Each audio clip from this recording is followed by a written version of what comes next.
But you also had people that were very fine people on both sides. And the aliens would mind meld and give them the technology. They're bad aliens. So are you surprised that Nazis were influenced by demons? No, if demons are real, I would definitely think they'd be on the side of the Nazis. Yeah. McDonald's is connected to the Clintons.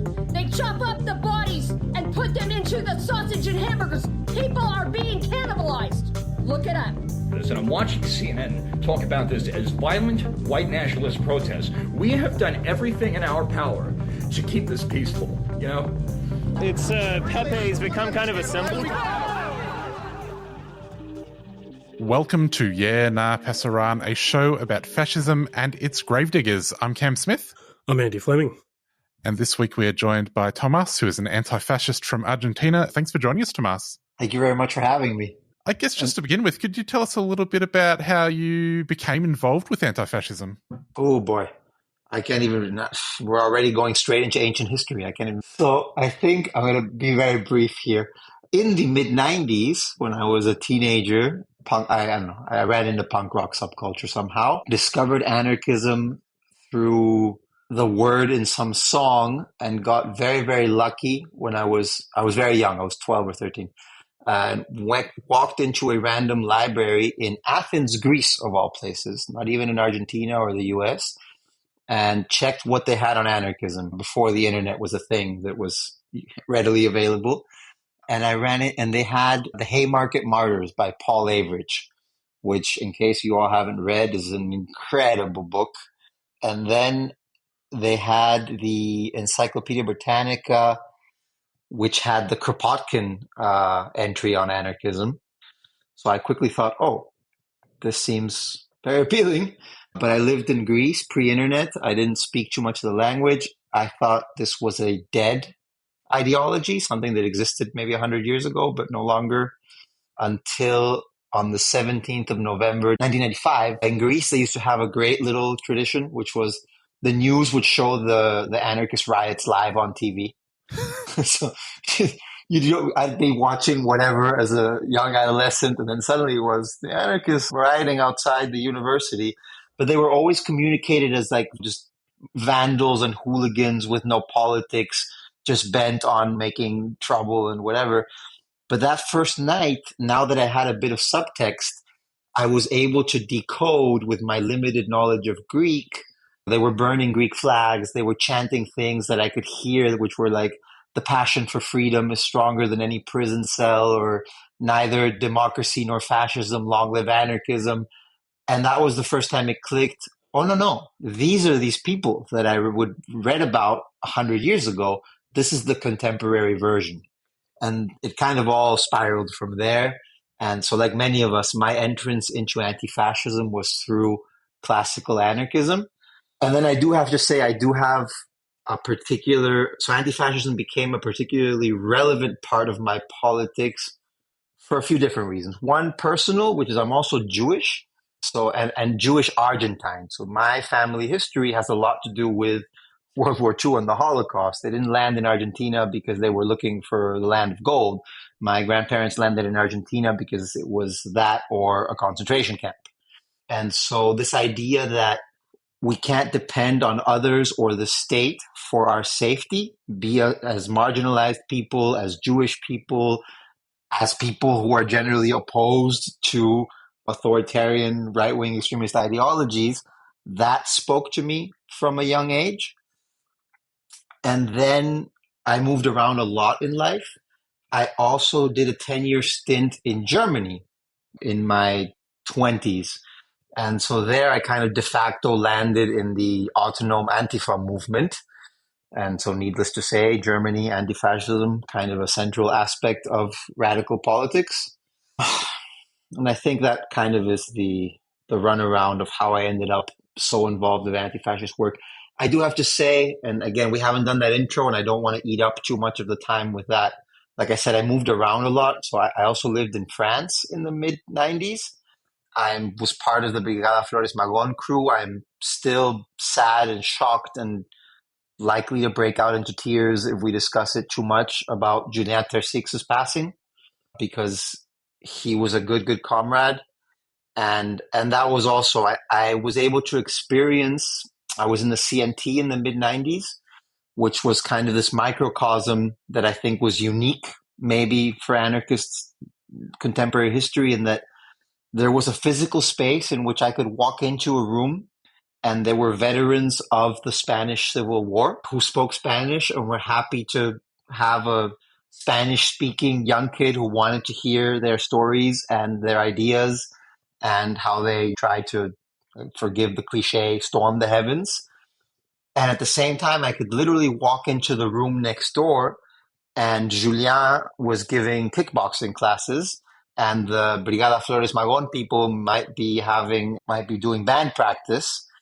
And these were people who were all a few years older than me, the Brigada people in general, Julien even older. And they took me in as if I was one more of them. Sometimes in our movement, people can be intimidating, unfortunately, and we're not always as open as we should be to young and newcomers to our scene or our movement. This was not the case at all. They made me feel relevant and significant and welcome from the very beginning. And they obviously were people who were instrumental in getting Paris to be a place that I experienced as a place where fascists were something that we hunted. They were not something that we had to be worried about. They were something that it was like Asterix and Obelix looking for Romans. Like, we were excited when we saw one. And we had to be like, no, it's mine, because they would rarely come out of their hiding places. And that was thanks to those people. And I think I also kind of absorbed a lot of that. So there's your long answer to how I became involved in anti-fascism. Thomas, how important are physical spaces like those you encountered in Paris to anti-fascism in the contemporary era? And I'm thinking especially of Argentina, of course. I'm going to say almost existential. And this is a good segue into Argentina. We have, and I hate the terminology because it's such a right-wing kind of loaded terminology, but there is this culture war, this battle of ideas that's constantly going on, and which in a lot of places, the far right is beating us on. And so in Argentina, this is what we've been experiencing lately is this discourse of everybody for themselves, hustle culture, this progressivism is somehow a cancer on society that is weakening all of us. I don't even know how to put it into terms properly. And so I'm going to speak concretely about La Cultura del Barrio, which is the physical space that we kind of have something to do with and keep alive. Because it's one thing to have a debate on the plane of ideas and say, no, I disagree, and I think we could live this and that way, and I think we could interact with each other this and that way, and I think we could do things this and that way. And it's obviously a very different thing to show that in practice. And so physical spaces like La Cultura del Barrio, which are ultra explicitly, and I don't know how familiar your audience is with the place, but obviously they're welcome to look. We'll put links or whatever somewhere. If you see the images, you can quickly tell that this is a place that is incredibly explicitly anti-fascist, but at the same time, it doesn't fall into one of our usual. And again, I'm openly self-critical of our movement, because I think if we can't be critical of ourselves, how will we move forward? A lot of times our spaces are not welcoming to the broader public. They're not welcoming to the neighborhood. They can be intimidating. They can be this kind of activist / militant only kind of space. La Cultura del Barrio, what makes it valuable to me is that, and valuable from an anti-fascist standpoint, is that not only is it explicitly anti-fascist in its presentation, as in once you walk through the door, it's very, very clear what the ideas are behind the place. It's also very, very much open to the neighborhood. And the anti-fascist battle is something that's played out, again, to fall into cliches, in every school, in every university, in every workplace, in every neighborhood, etc. And so in the neighborhood of Villa Crespo, which is where this place is, the space functions like a traditional social and sporting club, which means I don't know what the sporting model is like in Australia, but there's club members who pay dues and with their dues have access to the space and the activities that take place in the club. So the club has several hundred dues paying members from the neighborhood.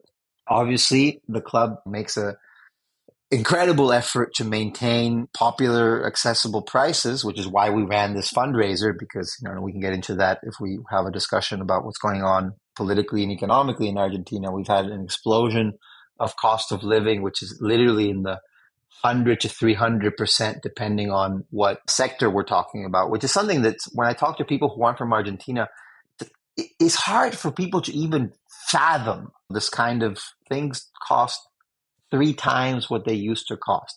But anyways, so the club strives to be a place where nobody is turned away because of lack of funds, which is accessible economically to everybody. And it's really achieved an implantation in the neighborhood. And that is no small feat because, and I'm going to make a small parenthesis here. How much does your show ever speak about football, and how much does your audience maybe care about football? Well, maybe not round footballs, but of course, Australian, right? Of course.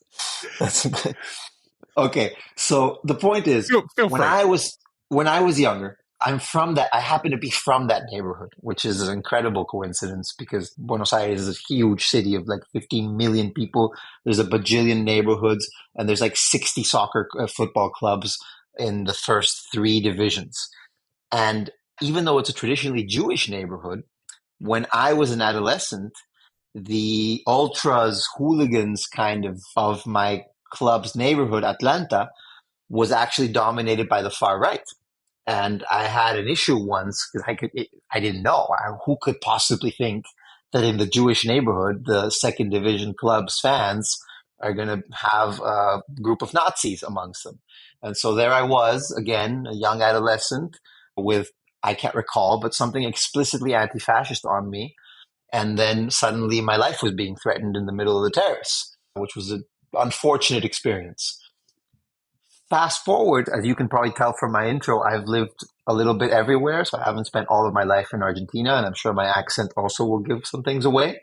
But I came back to Argentina maybe 15 years later, and then suddenly the neighborhood of Villa Crespo is a place where the club is a place, the football club, Atlanta, is a place where you see La Cultura del Barrio t-shirts and apparel everywhere, where fascists have no space, where the entire neighborhood is plastered in Antifa neighborhood, no-go for fascists. It's a complete 180 turnaround in who has the ideological hegemony on that neighborhood. And I think, I'm convinced, a large part of that has to do with the fact that La Cultura del Barrio has been in Villa Crespo for now 12 years. That's not a coincidence.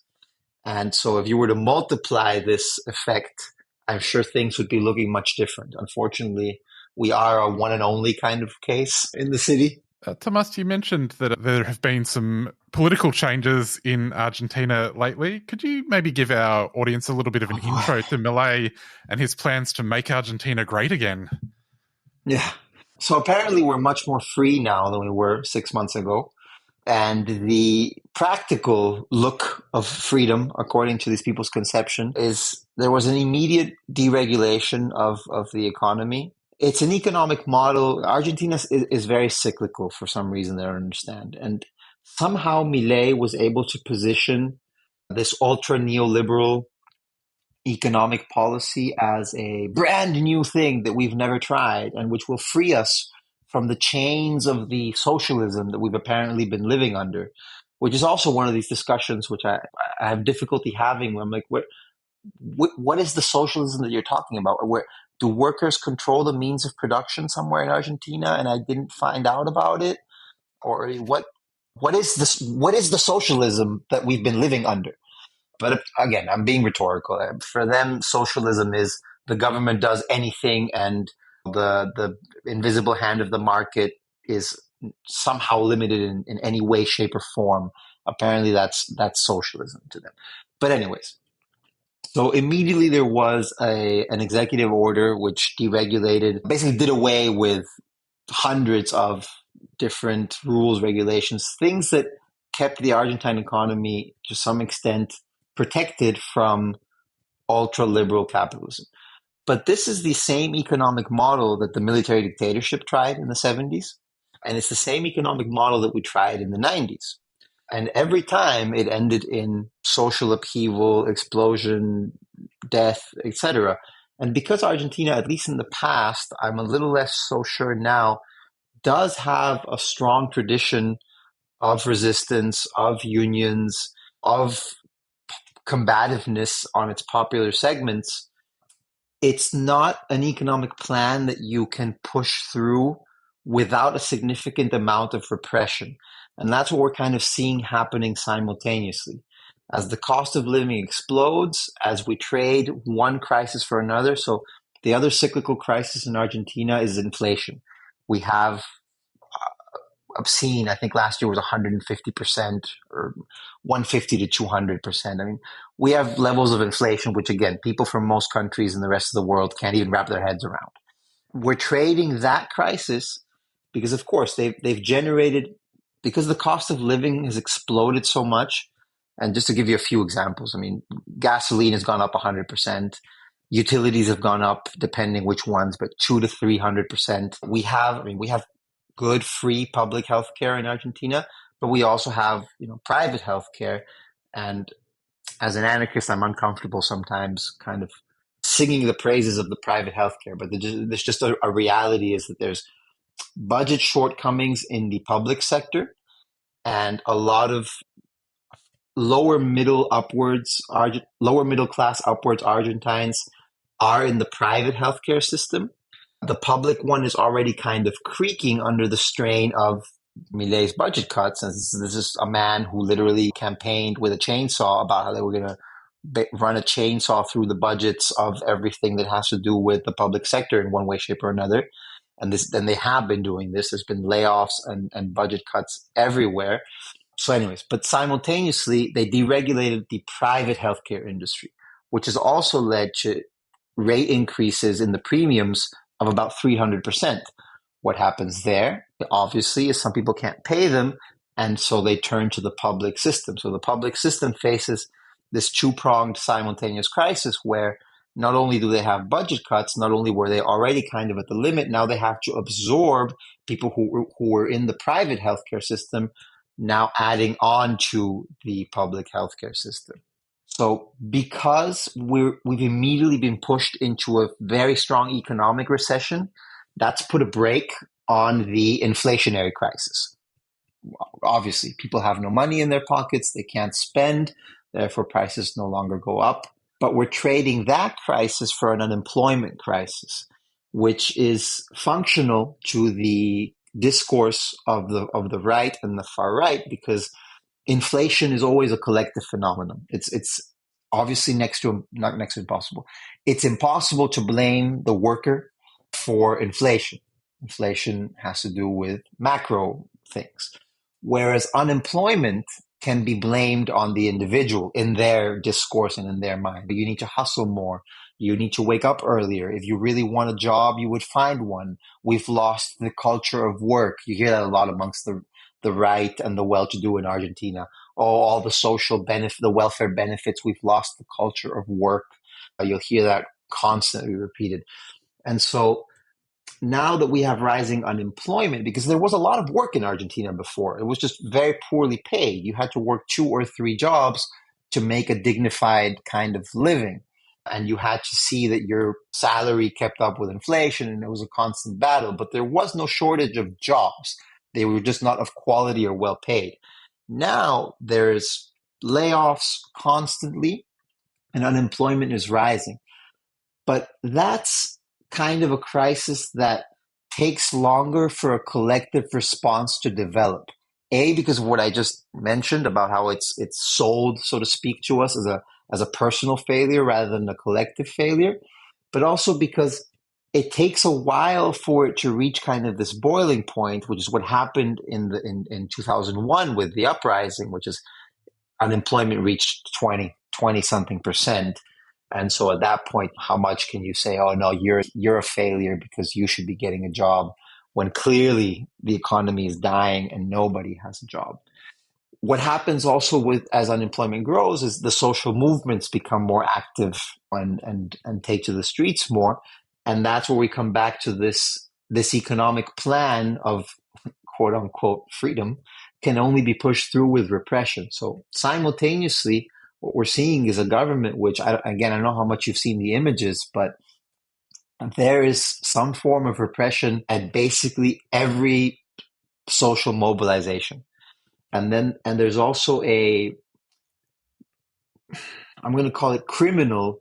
Well, that's not a good term because it'll be redundant, but there is a horrific criminalization of social movements at a time when we're experiencing what I can only define as a social and humanitarian catastrophe. And I know that sounds exaggerated because Argentina is not necessarily a place where one thinks of as having a humanitarian catastrophe, but our statistics, most Argentines, we have a lot of European descendants. So a lot of us are first, second, third generation from Europe. So there's this self-image of we're an extension of Europe, we're southern Italy, and they're like, oh, the poverty in Africa. And I'm like, what are you talking about? We have Africa levels of poverty. You not only do you sound Eurocentric and racist, we literally have today, I think it's 55% of the population living under the poverty line and 17% of the population straight up food insecure and basically living on the streets, like the level of extreme poverty. I'm sure there's a specific term that I don't know in English. That's 17%. Those are huge statistics. And since the 90s, Argentina has developed the social organizations of unemployed workers, which you might be familiar with as the Piquetero movement, which was instrumental in the uprising in 2001. So they've continued to exist post 2001. And here again, we have to be critical of our own people or of the popular movements in general. The state, when it reconstituted its legitimacy post 2001 as the center left kind of thing, understood that these were potentially revolutionary movements, and that just as Peronism incorporated the unions into the machinery of the state in the 50s, Kirchnerism, which was the center-left, newly constituted state legitimacy post-2001 uprising, incorporated large segments of the Piquetero movement into its apparatus. How? In that the Piquetero movements served as intermediaries to the social welfare plans that the state gave out, which leads to clientelism. And it also immediately reduced the conflictivity and combativity of the Argentine left at large, because there was this kind of dynamic of mutual needs intertwined with the state. And so, and again, the far right in their electoral discourse now created this kind of Schrodinger's extreme left, where at the same time, the good Argentines of the country were unable to live decently the last 10 years because the piqueteros and the left-wing movements were constantly on the streets and there was constantly blockades and nobody could get to work and whatever. But at the same time, apparently, now when we protest and when we take to the streets against Milei's politics, it's, oh, and now you take to the streets. But when the Peronists and the Kirchnerists were in government, it was all silence. Which is it? Have we been rioting nonstop for the last 10 years, or were we quiet because until Milei took power? But the point is, every mobilization now is met with repression. You take one foot onto the street and you have a horde of cops jumping at you. And I think that cocktail mixed with the really truly rising rates of poverty and unemployment are sooner or later going to lead to another social explosion like we saw in 2001. But I don't want to do anarchist futurology or magical thinking. I understand that movements have ebbs and flows, and at the moment, we don't seem to be flowing. Let's put it that way. Sounds really free. Yeah, the running joke was constantly, "Hey, don't now that we're free, I'm free to pay $50 for a tank of gas," even though we produce our own gasoline in Argentina with a publicly run oil company, and yet we pay the same things, the same prices that you do in the US. And again, it's a program of wealth extraction from the working class to concentrated capital. There's no other way to put it. And it's a program where we pay today in Argentina. It's their dream. I mean, so we have European prices, we have essentially African wages, and we have now more and more, because Argentina used to have relatively progressive labor protections, and those are the ones that are being very aggressively attacked. So it's Southeast Asian labor rights and protections, African wages, and European prices. And again, I'm not being rhetorical there. In a lot of basic staples, prices in supermarkets in Argentina today match prices in a supermarket in Spain.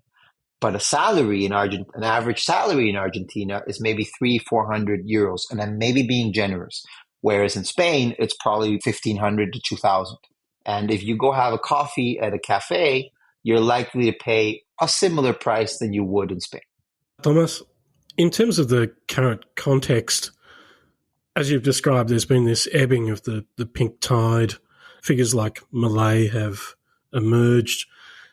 I guess I have two questions in that context. I guess without knowing a lot, the image that Milei projects is being somewhat bizarre, a little comical, different in a way that I guess other right-wing demagogues across the world are presenting themselves as being, and a little bit on that basis, a little bit difficult to read. So I'm wondering, what's his popular support? Because it does seem that despite this, there is a degree of support for Milei and his program. So that's one question about Milei and his support within Argentina, and I guess elsewhere in the world perhaps. And the other is, in terms of your own conception of the current conditions, how does this relate to fascism? Is this fascism in a different mode? Is this the fascism that's produced when capitalism is in crisis? What's your reading of the current situation? Okay, so I'm going to take them one at a time. So Milei is different, I think, very much so. And it also is, or it's not surprising. What unites Milei, Bolsonaro, Trump, Meloni, etc., is the culture war aspect, which, again, is fascinating to me that he can still kind of position himself as some kind of defender of, well, no, actually it's not fascinating, because they all position themselves as defenders of freedom against the tyranny of political correctness or whatever, the apparent tyranny of everybody being more or less respected and treated with dignity, which is apparently a tyrannical oppression of white men. And anyway, so the difference with Milei, though, is that he really does come from a different political camp, and that as anarchists, he's literally our nightmare. He's the kind of people that we used to make fun of 10 years ago, who would call themselves anarcho-capitalists, and there was 3 of them in a chat room somewhere who had never seen the light of day. He is a true believer who comes straight from that school of thought. I mean, there are pictures of him with yellow and black flags. There are pictures of him running around. And I don't know if you, again, we can put the link somewhere later to I wrote 2 pieces for Crime Think, one right after he got elected, one more recently. There's a lot of images there. He used to run around in a costume of Mr. Anarcho-capitalism. You can't make this up. And he is a fanatical true believer in the Austrian School of Economics, Rothbard, Friedman, all these people. It's not an act. It's not like with Trump or with maybe Bolsonaro. Trump is an empty vessel who is authoritarian in nature and found the best vehicle for power in the right wing. If he had found it in the left, I think he would have done the same. He's instinctively authoritarian, but he's not somebody who has deep-held ideological beliefs, clearly. Bolsonaro comes from a traditional far right, and that's what we're seeing. Quick anecdote to illustrate the situation in Argentina and how it relates to anti-fascism. This actually happened this past week. So his vice president is somebody, Victoria Villarroel, is somebody who is traditionally very tied to the traditional far right and the military. And I think it's no coincidence that he chose her as running mate to shore up, because he was seen kind of as this extreme kind of weirdo character. Because aside from the extremism of his actual ideas, I don't want to be stigmatizing, but he's a social outcast, let's call it that way. And so he needed a running mate who would maybe, young people were okay with his kind of extreme persona, but your more traditional upper middle class, older voter was kind of frightened by it. And there too, we saw this phenomenon where when he made it into the runoff, his space kind of cannibalized your more traditional conservative right-wing space in the same way that Trumpism did with what used to be your more traditional, less extreme conservative Republican Party base.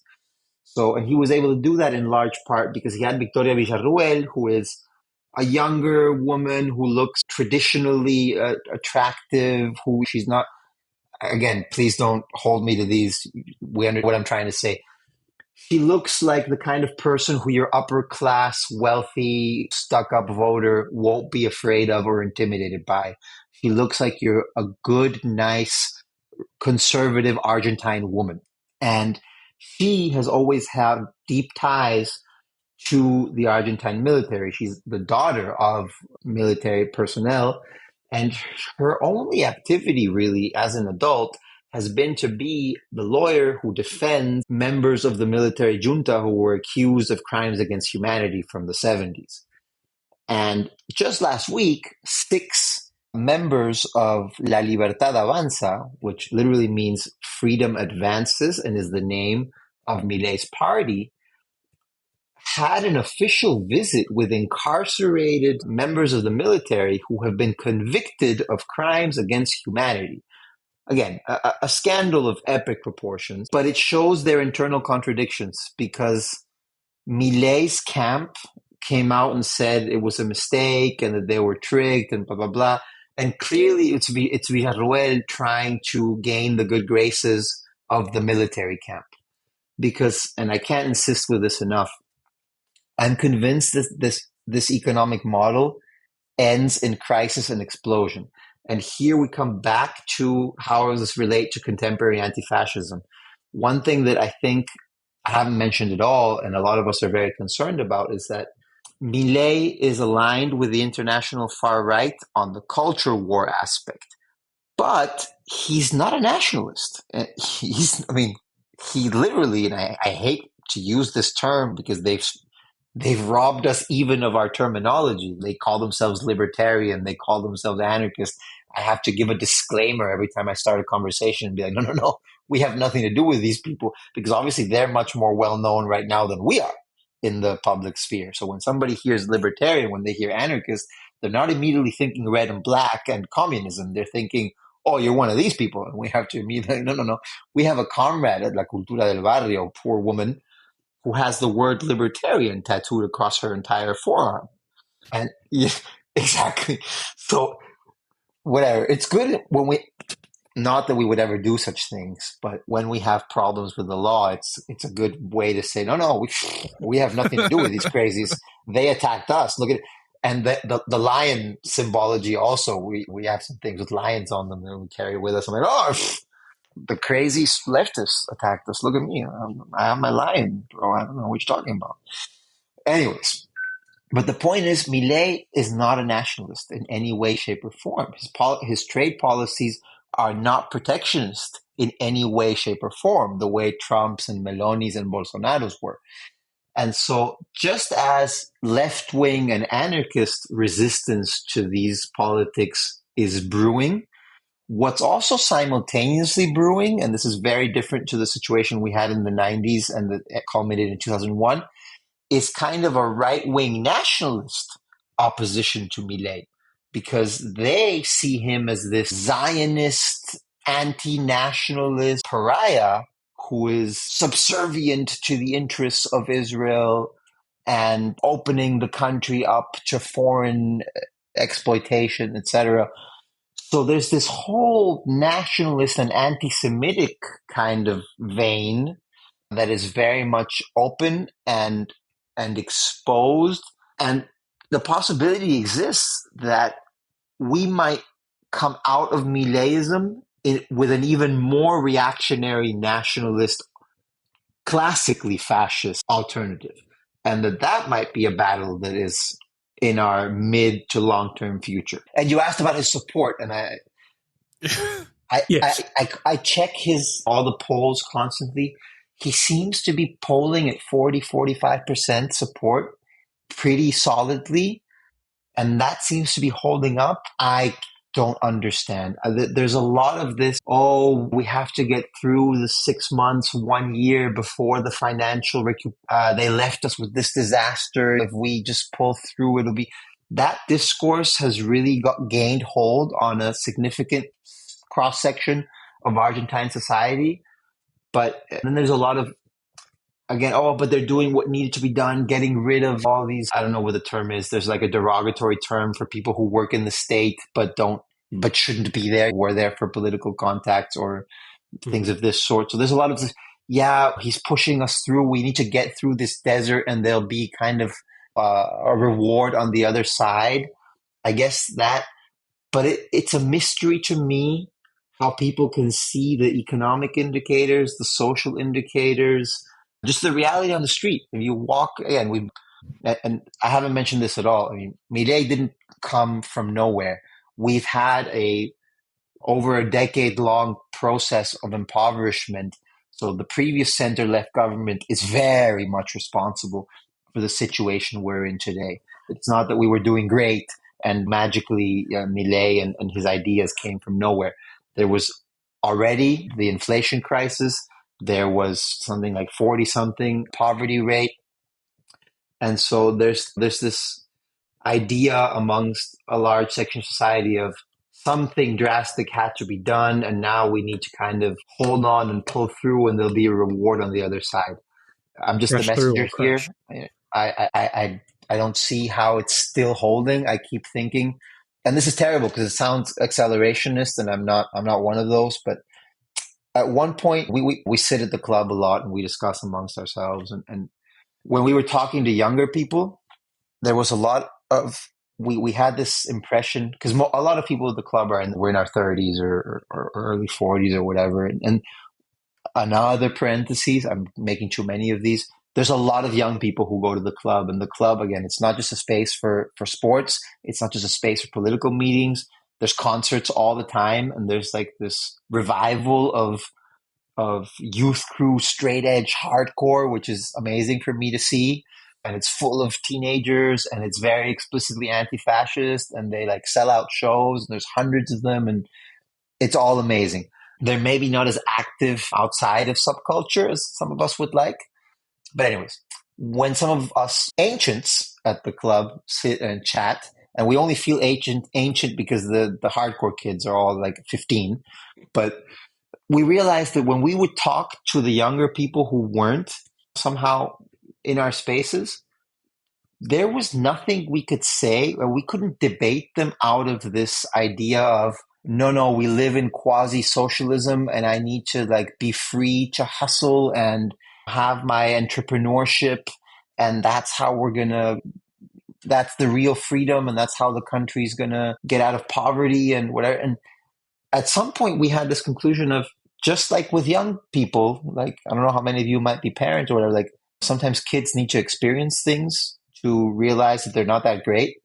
Maybe there's nothing we can say to stop this.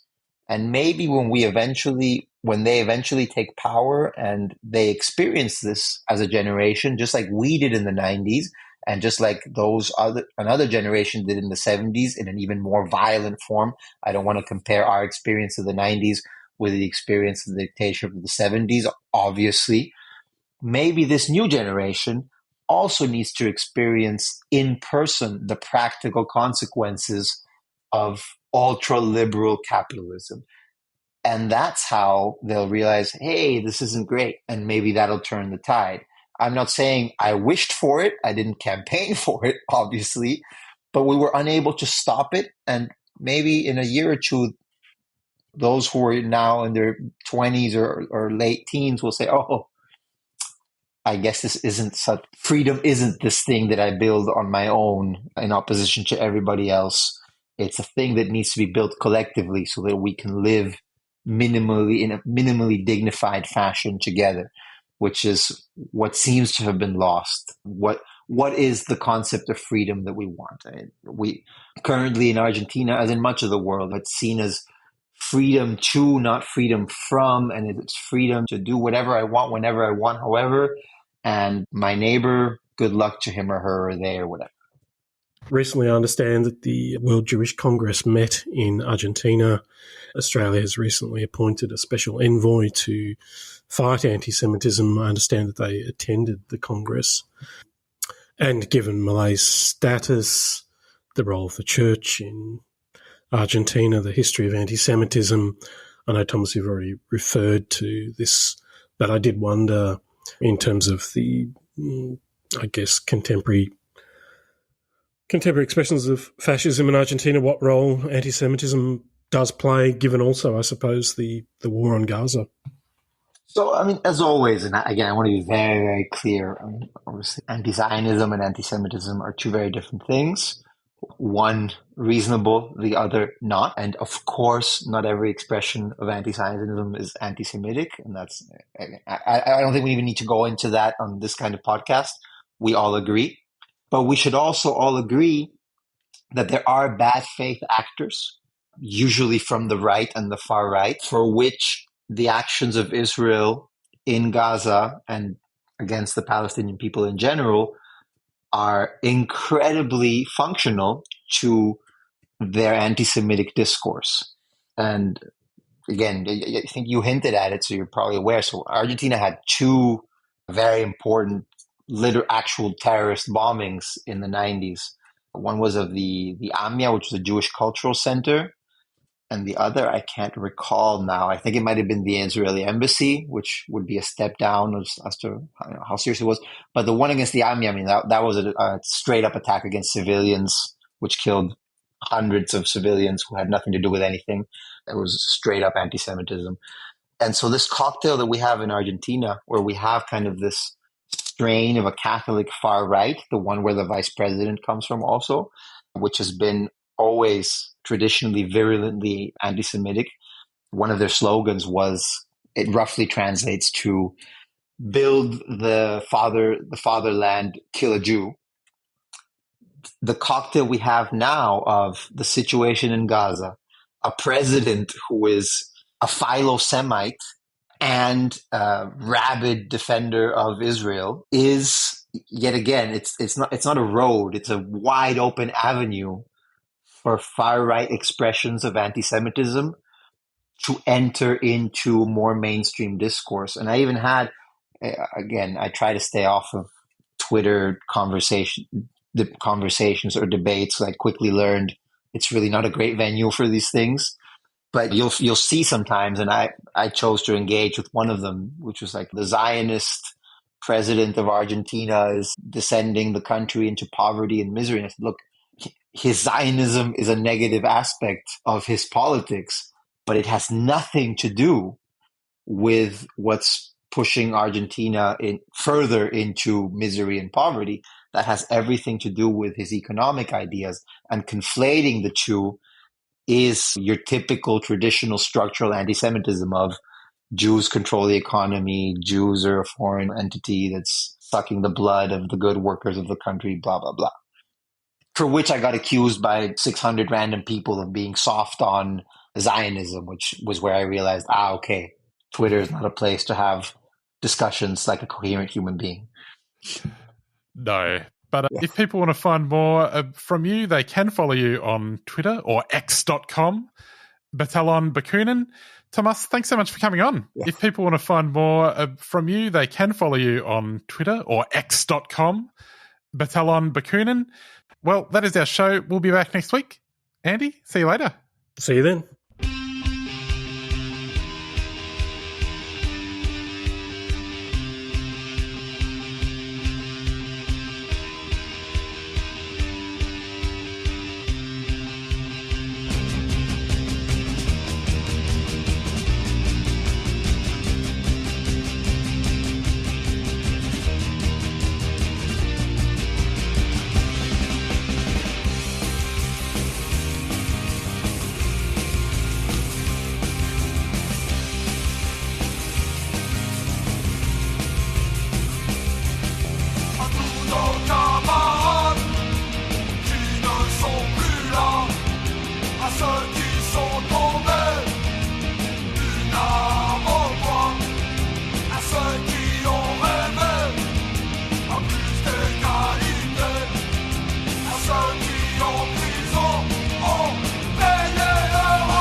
You might have heard about the Community Radio Plus app, but it's only when you start using it that you'll wonder how you lived without it.